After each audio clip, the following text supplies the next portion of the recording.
السلام علیکم ورحمۃ اللہ وبرکاتہ۔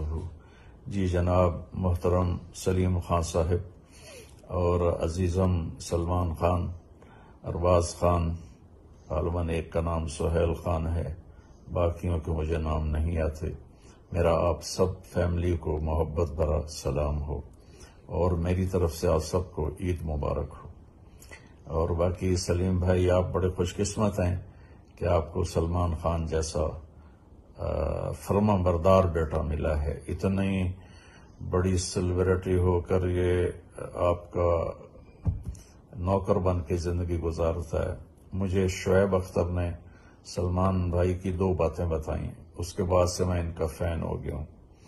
ایک یہ کہ اپنے ماں باپ کے بہت ہی فرما بردار ہیں اور ان کے آگے کھڑے رہتے ہیں اور چوں بھی نہیں کرتے، جیسے کہتے ہیں فوراً اس میں لگ جاتے ہیں۔ یہ جنت کا راستہ، جس نے ماں باپ کو خوش کیا اس کے لیے جنت ہے۔ تو آپ تو بڑے اعلیٰ درجے کے مسلمان ہیں۔ پھر دوسری صفت اس نے بتائی کہ اتنے بڑے سخی ہیں کہ جتنا جھوٹ بولیں وہ سچ ہے۔ تو مجھے اور سخی سے اللہ پیار کرتا ہے۔ اللہ تعالیٰ کے نبی کا فرمان ہے کہ سخی سے اللہ محبت کرتا ہے، چاہے وہ عبادت میں کمزور ہی کیوں نہ ہو۔ تو چاہے آپ عید کی ایک نماز پڑھتے کہ جتنا جھوٹ بولیں وہ سچ ہے۔ تو مجھے اور سخی سے اللہ پیار کرتا ہے۔ اللہ تعالیٰ کے نبی کا فرمان ہے کہ سخی سے اللہ محبت کرتا ہے، چاہے وہ عبادت میں کمزور ہی کیوں نہ ہو۔ تو چاہے آپ عید کی ایک نماز پڑھتے ہیں، میں گواہی دیتا ہوں اللہ آپ سے پیار کرتا ہے کہ آپ سخی ہیں۔ اور بخیل آدمی سے اللہ کا کوئی پیار نہیں، چاہے وہ ساری رات تہجد پڑھے، سارا دن نفل پڑھے، روزے رکھے، اگر وہ کنجوس ہے اللہ اس سے پیار نہیں کرے گا، دوستی نہیں لگائے گا۔ اور جو سخی ہے اللہ اس سے پیار کرتا ہے۔